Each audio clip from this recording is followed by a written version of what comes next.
Essence House! After show! After show! Welcome to Essence House After Show number 9. What is the title of number 9, guys? Crap. You were supposed to stump us this quickly. I had it open. We already don't have answers. I looked up Travis Barker, so I lost my window. I'm so excited that we are on episode 9.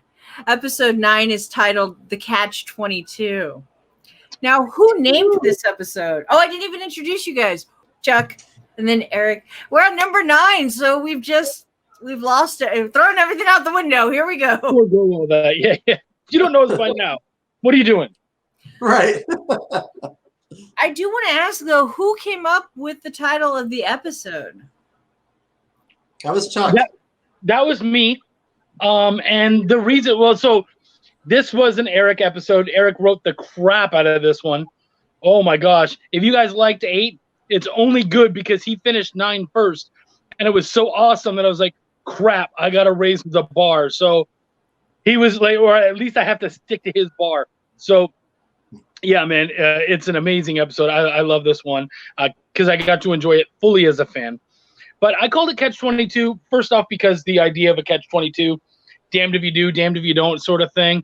But also, Catch-22 is my absolute or one of my favorite episodes of Lost, which was written by one of my favorite comic book writers, Brian K. Vaughan. So all of that kind of layered on top of itself, and I was like, Catch-22? And he's like, yeah, I love that. Great, let's do it. Yeah. We have a hard time naming them sometimes. I love the titles, though, that you guys are coming up with. You just have to do a whole nother few seasons. Yeah, a lot of work goes into those. Yeah. So who wants to take us into a little bit of the summary of this episode? I can do that.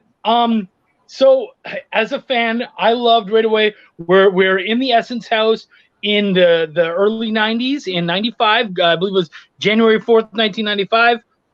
So after the big birthday party, I'm sure we didn't get to discuss that, but and the kids are running around having a good time. So we get to see Elise and Tim and Tristan as kids, which was so cute and so much fun to me. And I said it right away to Eric. I said, dude, that opening is like, oh my gosh, Macaulay Culkin, Home Alone. Oh, where it's all happy and all chaotic and happy and stuff. And I told him that. He said, well, that was my inspiration. I was like, dude, you did it. Yeah, 100%. That was totally in my head because I knew that this was starting out with the parents heading out and the kids running around the house. We had to have some family moments and all that. And that scene in Home Alone was in my head the whole time. He did it so perfectly because I came to him and I said, dude, this is so Home Alone. He was like, that's what I use. I'm like, yeah, no, you did it perfectly. Like, it was great. So we get that cool moment. We get to see Barnabas there. So he was a close part of the family, which is something we weren't 100% aware of, though it was sort of mentioned a little bit in 8, if you listened. And then, of course, we find out that their Aunt Flo, she had just had a baby recently on the 1st. And so they were going to fly out on the private plane, which meant that at some point there was even an airfield on the property. Oh, shit. I didn't even think about that. Yeah. So they're getting all ready and whatnot. They go out and then not Rick's wife, Tim's mother, Nancy, realizes that she forgot her toiletries. So Rick decides to run back and grab the toiletries bag. Rick runs back. Everything's fine. Only this time he's not wearing the same jacket. It's like he's changed his jacket or something. And he runs out. And then Barnabas sees him run again. And he realizes there's something wrong. And so he tackles Rick. They get into a scuffle. The plane launches, flies away. And Barnabas accidentally kills Rick. And while they're in the air, whatever Rick was in the air kind of suddenly kind of went almost zombie-ish and just started flying the plane. The plane crashed, and we end up in the bar in 1995 again, where Tim and Tristan had been weeks later as adults, and we find out that the Essence Guard has met there just after everything that happened with Tim and Tristan. And so as they're talking about where to move forward, and we meet new Essence Guard members, as they're talking about where to move forward, Rick comes in with some crazy strength, kind of quickly kicks Barnabas's butt, and then leaves. And he heads back, and he basically says, I want nothing to do with any of this. And that is the end of that.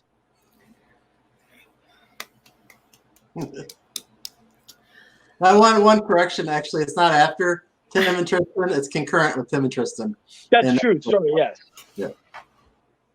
I did want to say, I thought the plane crash was written very well. I have to say, I've seen, you see a lot of plane crashes in visual media, and you had to do, your task was to make this feel like a plane crash, but only through words and sound.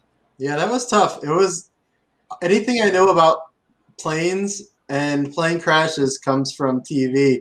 Yes. So live, which I guess is probably the case for most people. So if I can mimic that, then I can get by.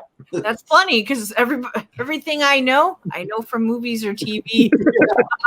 We're as right or as wrong as they are. Right. Now, yeah, it was a lot. It was a lot to write, though. Like, I don't know. There's a lot going on, but like, you don't want to drag it out too long either. Like, so. Did you watch any plane crashes in preparation for No, writing? that's terrible. Eric's like sitting there just watching plane crash after plane. I meant movie scenes, not probably actual ones. Poor Eric's just got like PTSD now. All he watched was like 3 hours of plane crashes. The scariest part to me writing that whole thing was writing Rick preparing the plane, because I don't know anything about preparing a little plane for takeoff. I don't even know what kind of plane it really is, honestly. So I just like Cessna. He's hitting switches and all this stuff. Like, he's turning the propeller on. On the biplane. It's a biplane. It's all made of wood, right? Yeah, it's got a crank. It's the bicycle plane. They stole it from the World's Fair or something. Filled with petroleum distillate. Gotta get the whirly jet. I know I should say that I've picked out a plane and all that, but in all honesty, no. Maybe a Cessna's kind of small. You have what, 6 people? 4 people in it? 4. 4? You can fit 4 in a Cessna. It's a Cessna. Well, the other part was the reason I didn't go too far into what kind of plane it was because this was in 1995.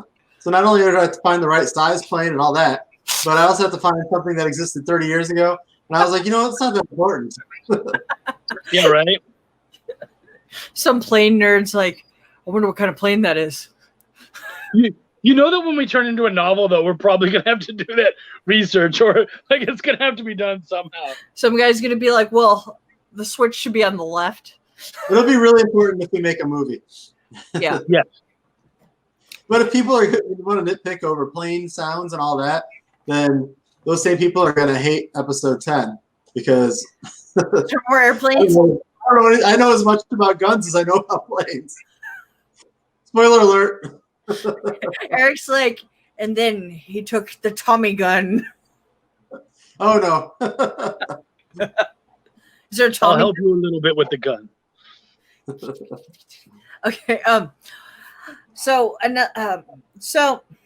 we finally, it's really good. We finally get to see the plane crash, but also at the moment of the plane crash, not only does like a lot of things, not only do we lose, Tim's mom and not Tim's mom, Tristan's mom, and then Tim's parents, but also the split happens with Rick.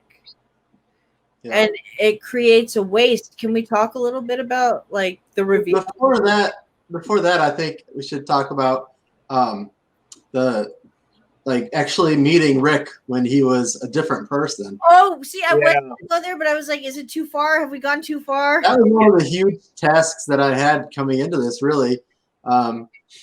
Was like we needed to make Rick like somebody nice dude. and somebody that has a problem they need to resolve. And I mean, he's basically, he's the Tim of that episode, like we've been following him for 8 episodes, and this time we're following Rick. It's a Rick episode for sure. That's true. And it's funny because Rick is a big part of episode 9, but Rick is also a big part of episode 10. Mm-hmm. And really, Eric and I both wrote Rick, but we did not write the same guy. Like our Ricks are completely different dudes. They're different in so many fundamental ways. So it's kind of funny that we both played with the same character a lot, but we did not. I did not get to play with Rick the way he did, and he got to play with him a little bit the way I did, at least at the end of the episode. Yeah. So yeah, that was a challenge, and that was a lot of fun to show him interacting with the family, him teasing Barnabas, him and his brothers, his trust in his brother, and playing with the kids. Yeah, playing with the kids, that really stood out to me. I was like, oh, he liked the kids and he was a nice guy before. What did you think when he was walking up to the attic? I don't remember what I was thinking. I thought that was a lot of fun for me. Oh, okay. No, there it goes. Sorry, it replayed in my head. Sorry. Okay. What did I think about him going in the attic? First, it was a little ominous, but then the little hands come and you're like, oh, it's just the kids playing, and it's very lighthearted. Yeah. It was I think that whole scene meeting, like with the children and the family, just felt so different than the rest of the time. This is the first time we felt like the love of the past. Yeah. Well, and if there was anyone who kind of complained, which we didn't get any complaints, but if there was anyone who's like, why did you suddenly stop 8 and give us 9? A lot of people would kind of take that as a bullshit move, so to speak, kind of a dick move. But honestly, we needed to see that. We needed to really understand what that family was like when they were happy and when everything was good, so that now we can fully understand the tragedy that has come to them now. And the problem is that moment had way too many answers. You couldn't have seen that back in episode 2 or 3. You know what I mean? It's too much. It's too much too soon. Yeah. We weren't ready for it. So, it was a perfect timing. And of course, it leads very well into 10. And it's the penultimate episode. So there's a lot of things me and Chuck have said from the very start that we don't want to leave people hanging too much on too many things. And there is a lot covered in this episode. And it was stuff that we couldn't cover in episode 10. Like, this was the only way to really do it. So good. Were you going to say something, Chuck? Well, I was just going to say, now we know things like we know about, we get to finally meet Tim's parents. We get to finally meet Tristan's mom and all that kind of stuff. We get to find out sort of more of who the Essence Guard, the people of the Essence Guard were. So we understand the leaders now. We understand that it was Tim's dad at one point, and now it's Barnabas, and now it's Tim, and how does that all go down? And we got to see a lot more of the inner workings of that kind of stuff. And then, of course, the Essence Guard meeting at the end of the episode. Yeah. So with the Essence Guard, did you guys take any inspiration from any secret societies or anything, or is this something you just kind of created within the story, kind of fresh? I think, I'm sure there's some kind of influence from some stuff, secret society stuff that I've read and stuff, but nothing very specific kind of stood out. I don't think, not really. I've always liked lore in shows. I watched Buffy the Vampire Slayer. There's some great lore in that, things like that. So I think that was attractive to me to give it some kind of real like conspiratorial lore. So, and the funny thing is that this episode 9, everything that goes on with the plane crash and whatnot, this was something that we did not have 100% mapped out, and we like fought over getting it just right. And literally every time we put out a new episode, we'd be like, want to do a meeting? Yeah. Want to talk about the plane crash? No. All right, fine. And we would talk about it, and we'd get like just a little bit closer to that answer every time. It was just like it kind of build up, and we'd get a bit more.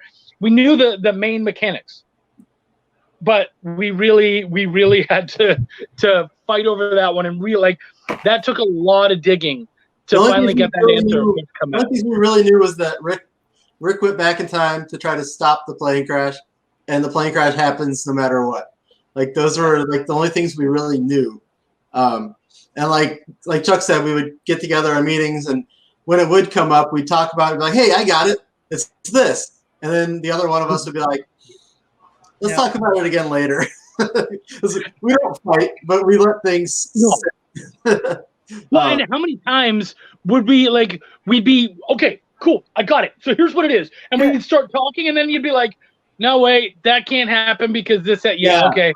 I'm like, you catch yourself. Like, we wouldn't even need to argue with the other guy, because by the time you got most of the way through your explanation, you're like, yeah, it doesn't work like that. That doesn't even work. Yeah. Abort. So I assume, this is kind of a stupid question. I was going to say, so as you guys have worked longer together on this project, do you find it easier, and you guys are kind of bouncing back and forth with more ease? Yeah, I think especially towards the end, we really kind of had it down where we had meetings that we plotted out like the real main points, and then we split off at 8 and 9. We just grabbed and ran with our points, and then number 10. So episode 10, Chuck wrote the whole episode, but we had a very detailed meeting where we said this got to happen, this has got to happen, this has got to happen, this has got to happen. We need to make sure this comes up. Episode 10 was the first one that we've ever written where I actually had notes on the page at the bottom, and I'd have to keep going and keep making sure, okay, I hit that, check. And there was a good bunch of them where we have to make sure that we hit all these moments, or this episode's not going to work the way we wanted it.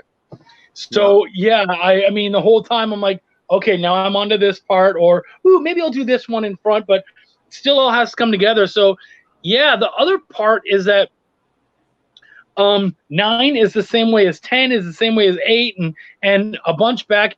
After a certain point, we didn't really have to talk anymore. The episode was done. So like with this one, episode 9, he's like, okay, send it, check it out. Check it out. I read it, and I was like, dude, that's solid. And I think there was maybe most of it was just grammar and punctuation and stuff, but made very minute changes. I don't think we really had to do much of anything. There were a couple parts that we clarified, and we upped the horror. Yes. At the end, when Rick comes back, that whole part, after talking to Chuck, we had it was supposed to be a quick call, and we ended up talking for 2 hours about 9 and 10. And by the time I got off there, I was amped to get back to my computer and just amplify everything. Everything I did was ×2 at that point. And he did it. Yeah. Well, yeah, and I mean it was the same with 10, where the reason why there was as many changes in 10 as there were, that is because I think I'd written about 1,200 words, and we'd already decided we're gonna go long on this one. So just so you guys are aware, in 2 weeks when 10 comes out, it's a much longer episode. Yes. And so I think I was talking to you, Jess, and I was like, I'm gonna get some writing done. I didn't get much done today, and I was probably about 9:30, and I started writing, and I went until 2 a.m. writing, and I literally messaged him at 2:11, and I'm like, I'm done. I know there's probably issues, but I'm done. It's over. Do what you got to do. And so he came back and he was like, honestly, it's really good. There's just some phrasings that, like, some conversation stuff that we can just tweak, but that's it. And I was like, good. That is fantastic. So, I mean, Chuck, so really you just finished episode 10. Probably about 4 days ago. And it's already... I think I got it Saturday morning, so it's only a couple days ago. Yeah, and then it's already off, so we're going to be hearing the episode 10 when it's done. I mean, not when it's done, but when it's released, but soon. I'll hear it when it's done. Next week, we'll hear it. This drops on Wednesday, so it's a week until everybody else hears it at this point. Oh, my God. Yeah. Well, not everybody. Patrons. But, I mean, let's go back. We have this cool opportunity. We can go back to January 1st when we first dropped that first episode.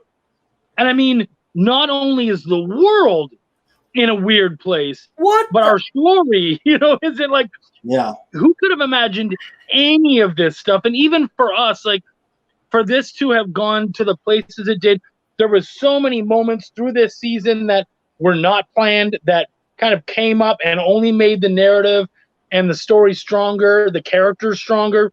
The walking stick was not a part of it. Jessica was not a part of it.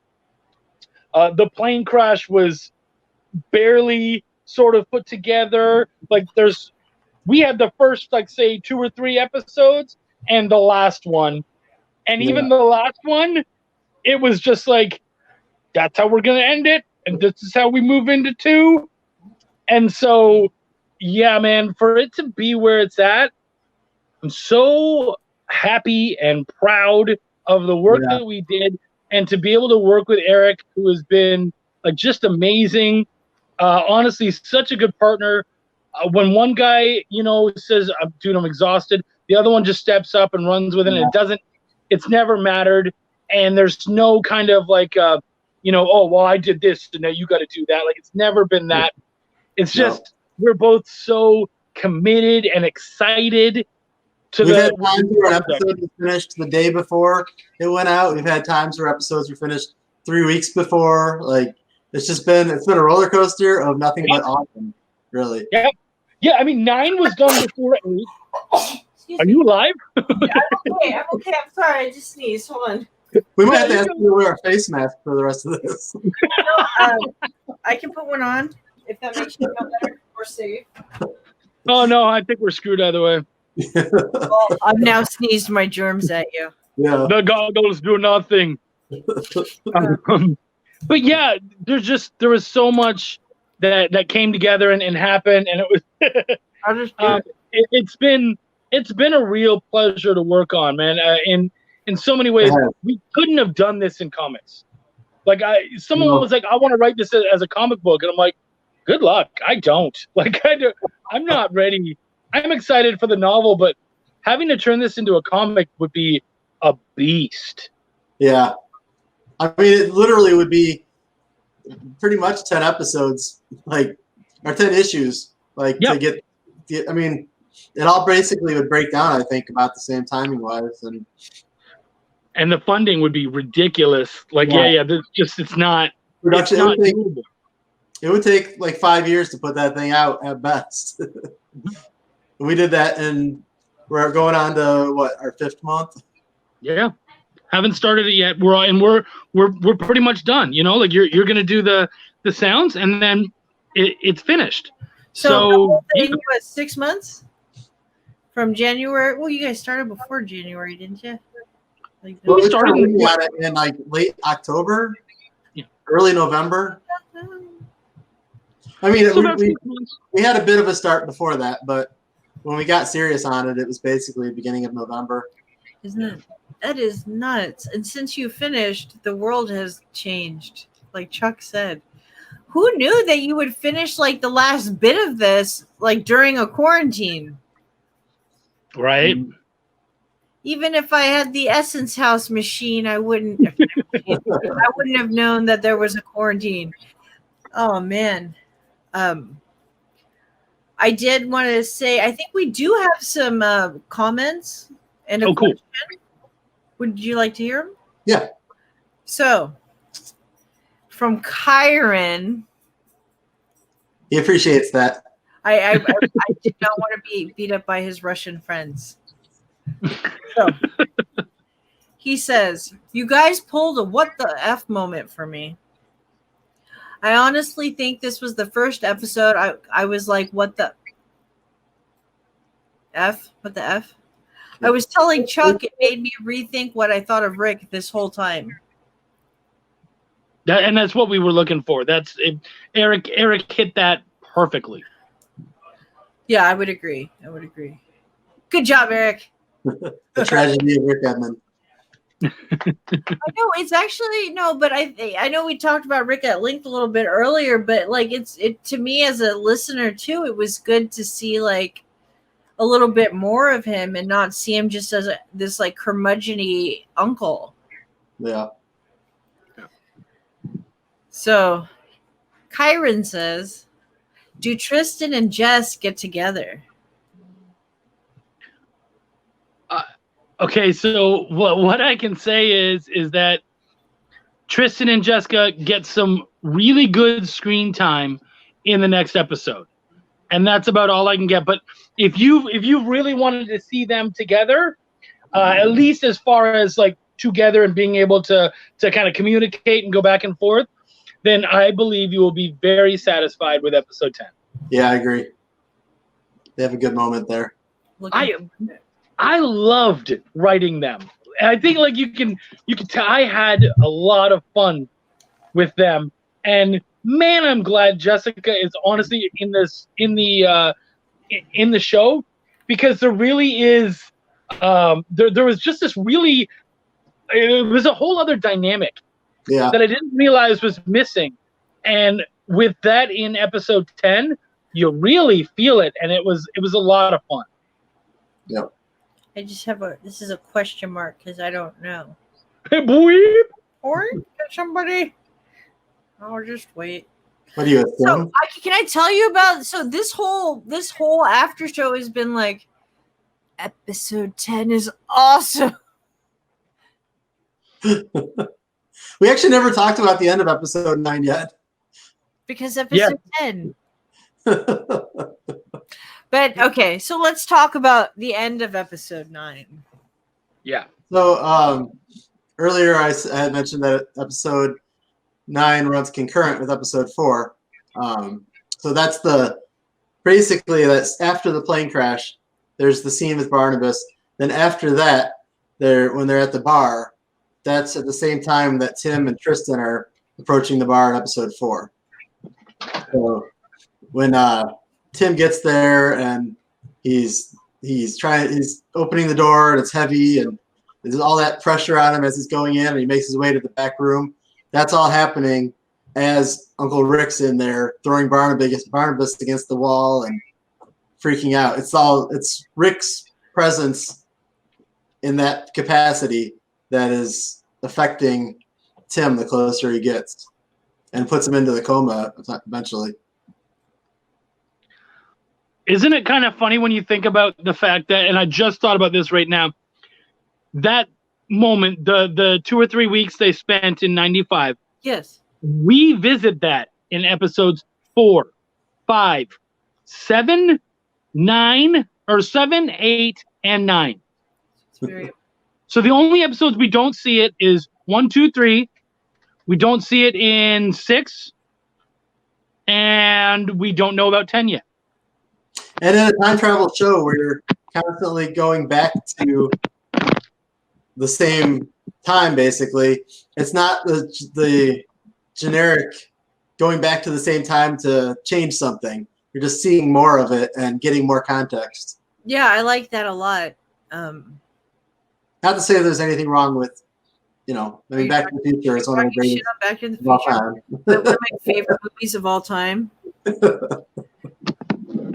I will say, though, that for those of you who want to see other times and want to go beyond 1995, Looking forward, I think we've pretty much plumbed the depths of 1995. Okay. So okay. I believe that if we end up seeing any more time travel, only if, Mhm. it's probably very unlikely to be 95. Yeah. Mhm. That is what I will tell you. So so in that scene, like that, so that's going on while Tim is in the bar. So in that scene, we have Rick getting angry, but we describe him as like broken, and like it describes his injuries, because he actually, he went through the plane crash and slammed into trees, and so he survived the plane crash. And at the very end, we end it with the cab driver making a statement to him, and the statement is more literal than it seems. When he tells him, "If you don't mind me saying, that was a giant waste of time." And in episode 8, we learned about the wastes. So Isn't that funny? Rick is a giant waste of time at that point. I like it. So I guess you can kind of say like the size or the strength of the waist has to do with like how big the time, or is I think for this one, it has a lot to do with that he's, part of the family at the Essence House. Like, he's got some prominence in time. Like, Yeah, I mean, I think it has to do. There's probably a lot of factors. We haven't discussed it too much, though it was brought up when Barnabas was talking to Tristan about the Jessica waste, and that is that he kind of did change her life in a lot of ways, and so because of that, that waste was more or less kind of tied to Tristan because he was the one who made the choice, and it was a little stronger because the changes that he made in time were a little more drastic. Now, what those changes are, we won't know until we get to really meet Jessica now and see what that's like. mm-hmm.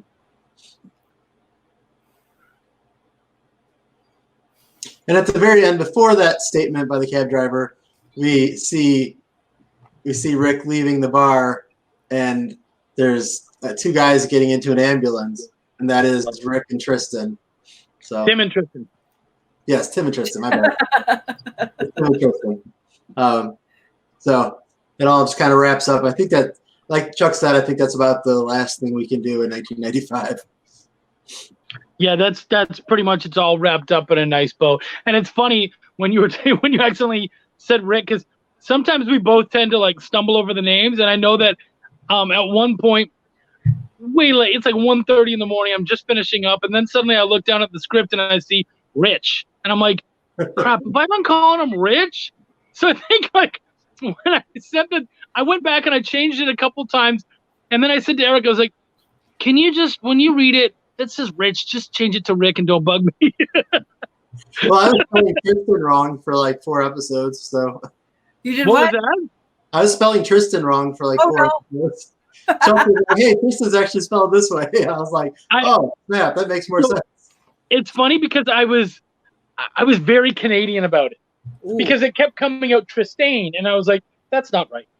And I just keep like changing it. Never said anything, never put it up. Like it was such a stupid thing. At any point, I could have just been like, hey, dude, it's Tristan. And I did, like, by episode 4 or 5. But before that, I would just quietly, like, whenever I'd get the chance to go over, I'd just change it, and just silently and not say anything. So that's kind of my Canadian sentimentality coming out. And eventually I was just like, you live in America, dude. Start acting like it. So I wanted to ask you guys, like, I guess separately, too, like, who was your favorite character to write over the series? I think it was very Tim heavy at the beginning. So I think starting out, it was Tim and getting inside his head. But I really had a lot of fun writing Rick in this episode. Like, Yeah. it was a fun challenge, and honestly, Andrew as well. This is the only time we ever see Andrew. We don't even talk about him ever. Like, Yeah. so like just writing the brothers was something. Again, Tim. I like Tim. I like his sentimentality. I mean, you almost want to be like, well, I like all of them in some way. You know what I mean? Elise comes to mind even. Yeah. Yeah, Elise was great. For me, I mean, next episode writing Jessica was a lot of fun.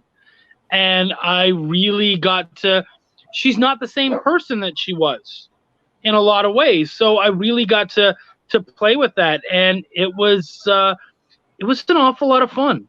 I think, honestly, I really enjoy these characters because they all work off of each other very well. And there's kind of an openness to not like each other and like each other. And I think almost everybody has a moment where I like you and I don't like you. And like all of them get those moments. And I think we both got to play with that an awful lot. If you look back at the whole season, I mean, Tim and Tristan, can you imagine them in episode 2 when Tim is threatening him at a coffee shop that they're going to be as close as they are in episode 8, where episode 8, Tristan is given something saying, make sure that Tim is okay. And he's like, all right, I'm going to step up. Like, that was not. I think too, like, there's a lot of stories where you might read it or watch it, and there's not very much character development from start to finish. And it might take place over, months or years. This is like maybe 3 week span. Barely that, yeah. Like something like that. And there's so much character development, I think. And it's also, I feel, very natural too. It's not forced or anything. But like none of the characters are the same as they were at the beginning of the season. And there's just so much more to them. And you even see, I mean, Rick, you only see Rick a little bit, but then this episode shows his character development. Like, so it's, I think that, I mean, shy of like Barnabas, maybe there's a little bit there too. So it's, and he's super secondary. I mean, love Barnabas. He's a good character. He's a good character. Like seeing from the beginning him being kind of like a crazy old guy to like this actiony guy, that's like been around, I mean, he's the actiony. Sorry, I'm like, did he do anything actiony? Not really. No, but he's a vet. Like you can tell he's seen it all. Oh well, I guess, right? I guess. There's one throwdown in the whole season, and it was him and Rick. So I guess he killed Rick. So I guess. Okay. And he was there to save Tim's life. So actually, if there's anyone who is action hero at all, so it is Barnabas. That's true. That's right. That creepy old guy from the first episode. What did he think he had? He thought he had like dementia or something. Yeah. He's like this old guy. I mean, in that episode, he thought everybody had dementia. That was I know, he did think everybody had dementia. And now everybody's like. Well, and Barnabas actually is another one of those characters who we did not. I mean, we knew that he was EGB. Yeah. We knew that going in. Like we knew that. Well, we knew that when we wrote episode 1, but we didn't know what that meant. Like we didn't know how far that was going to span and all the stuff that we were gonna that was going to entail. So Barnabas is another character who really kind of grew on us, and I would say we wrote more about Barnabas behind the scenes than we really did up front. We have to have it in our heads where he was and what he saw, and so yeah, he really fleshed out a lot too. You just haven't seen it all. Yeah. What I think that work all makes him feel complete on the front end. Like you don't need to see it all. Yeah. What happened to the dress store lady? So she died. You didn't see that? Did she die? Did Barnabas kill her? Yeah. Snapped her neck. It was great. Did you miss that episode? It was episode 3.5. Like, no. She's like, did we ever hear what happened to her? Did I forget? Did the paramedics? No, I mean, she was taken care of and went off to the hospital and whatnot. But no, I will say that I don't believe we've seen the last of her. Okay. But yeah, we didn't deal with her yet. I don't think we felt like it was necessary for her to need to come back. Well, I mean, she got the text from Barnabas, UGB. So, I mean, she was familiar with or part of the guard. So, for all we know, she could have been one of the people in the bar scene at the end of episode 9. Oh. Well, there you go. Not everybody was highlighted in there, so. I had it in my head. My little head canon was that she was the one shuffling the cards. There you go. That's how it was in my head. I never said anything because I of course we want to leave it open and see what happens. But in my head, for some reason, she was the card shuffler. She was the dealer. Awesome. Wait, so is everybody at that shopping center at the little mini mall all part of the Essence Guard? No. Okay. Just checking. No, she's the only one. Barnabas, he's in a whole different plaza, like 5 minutes away. Okay, I know there's 2 plazas. I know Barnabas. Okay, thought her and Barnabas were at the same one. Damn it! It's been like the first episode. Since I've heard episode 1. Yeah, the first episode, Tim hops in his car and drives out to find Tristan. After Tristan runs away, he drives away from the plaza into town, and that's where he runs into Barnabas and another lady, and then at the end when they come back, this lady is in the plaza. So, I'm sorry. Oh. No. There's a lot to keep track of. There's a lot to keep track of. All the way from back in January, we are in end of May, and we've been through a quarantine. Now we're going through a quarantine. We're still going through it. And we're in the end of April. We're not even in May yet. No! Yeah. I have a birthday that we've missed if it's the end of May. So let's hold off. So that means Eric had a quarantine birthday and Chuck's gonna have a quarantine birthday. Yep. Yeah, we can. When is the next? It's in 2 weeks. Might be right around my birthday, actually. So oh shit! I'll put some more balloons up. Okay, good. I'll blow some more balloons up. I have to find the balloons. I just popped Eric's and threw those away. Dang it. My kids popped them and breathed them in. They loved it. Of course. Oh my gosh. Hopefully we don't have my birthday in quarantine. That's in the When fall. is your birthday? December? End of November. Oh yeah, no. We might be in the next quarantine by then. Right. Yeah. Well, and we'll be heading to the end of season 2 by then. Hell yeah. So the end of the Essence House may mark the end of a quarantine each time. Yeah. I hope not. Can we say no. I hope not? No, maybe not. No. Maybe I shouldn't say I it really like want to apply our story to a virus. no. I know, right? Sorry, no. The future, they'll say, look, did you guys know that Essence House was written at the end of season 1 and season 2 was done during a quarantine? I'm sure that'll be a trivia. They'll be like, yeah, everything was.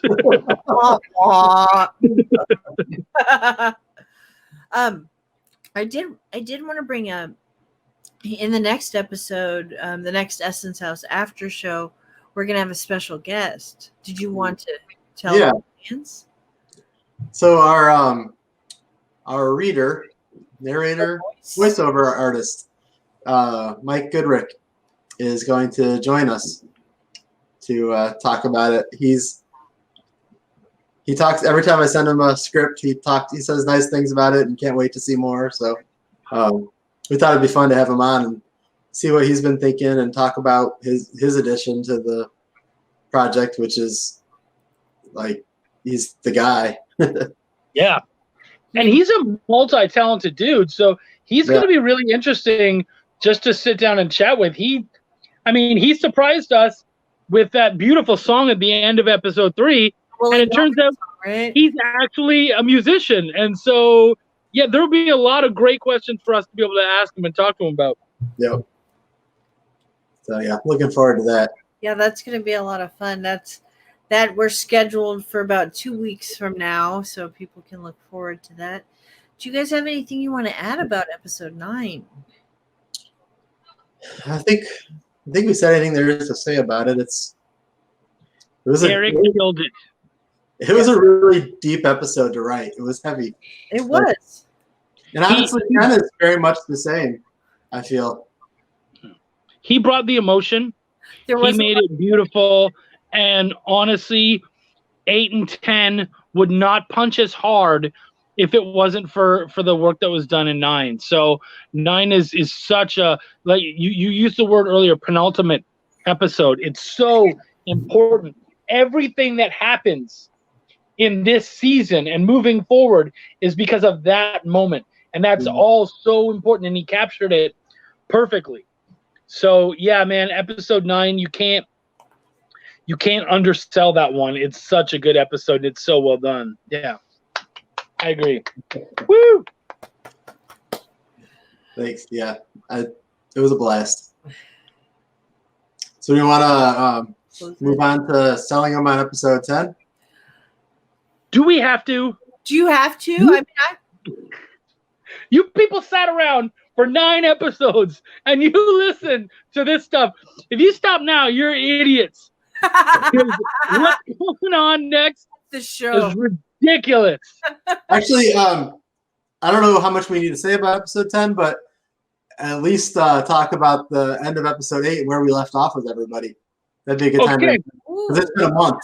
Yes. The end of episode 8, we end up with Le Musée du Essence. They are from Switzerland, and they have come here because they were told about what was going on. It's supposedly they're a time travel museum.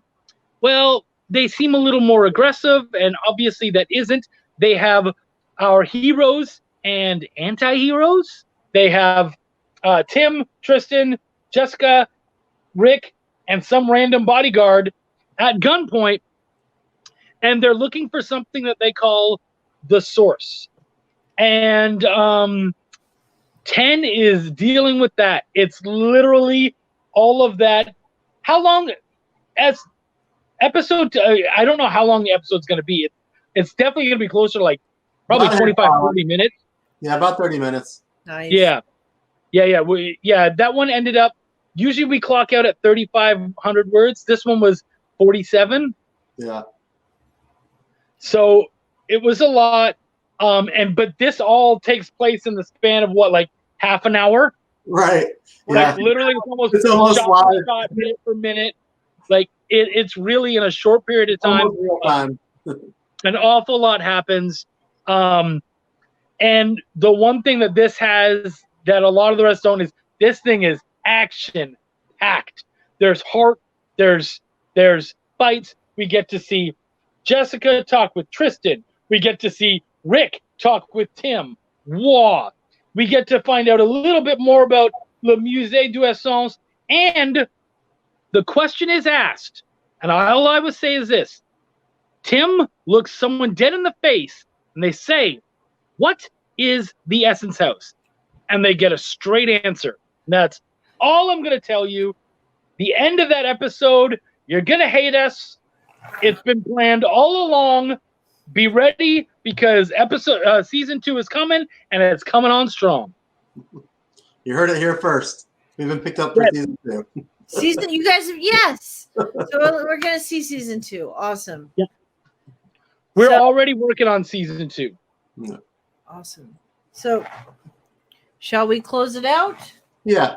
Shall we remind people to share it with their friends if you like the Essence House? Yep. And share it with family too, not just friends. We had 9 episodes now. As of next week, 9 episodes will be public. Is that right? Yeah.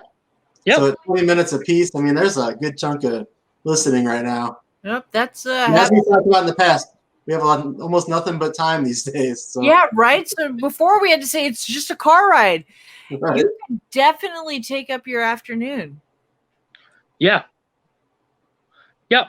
And there's a lot to be had, and I can't tell you how many people have come back to me and said, I went back and re-listened because I learned so many more things. I wanted to see how all the pieces came together. And actually, we were looking at our numbers, and like the numbers for episode 1, and then the numbers for episode like 7 and 8, they're like astronomically different. It's hard to gauge the numbers because of that, because there's so much need to go back and listen to things. Right? So, people are like, what? Yeah, they're going back to one. There could be like 5,000 listens on number 1, but by the time you get to the last one, there's only like 857 or something. And it's like, it doesn't mean 4,000 people dropped off. It just means a lot of those 800 people went back and checked out the beginning. They're like, I gotta listen again. No, now I feel like I think I really want to wait until we complete the series and I hear episode 10, and then I feel like I'll go back. I know I've been saying that, but now that it's complete, I feel like I can go back and catch things. Yeah. I think like we've done a little bit of plotting on season 2, and we've talked about some full episode ideas.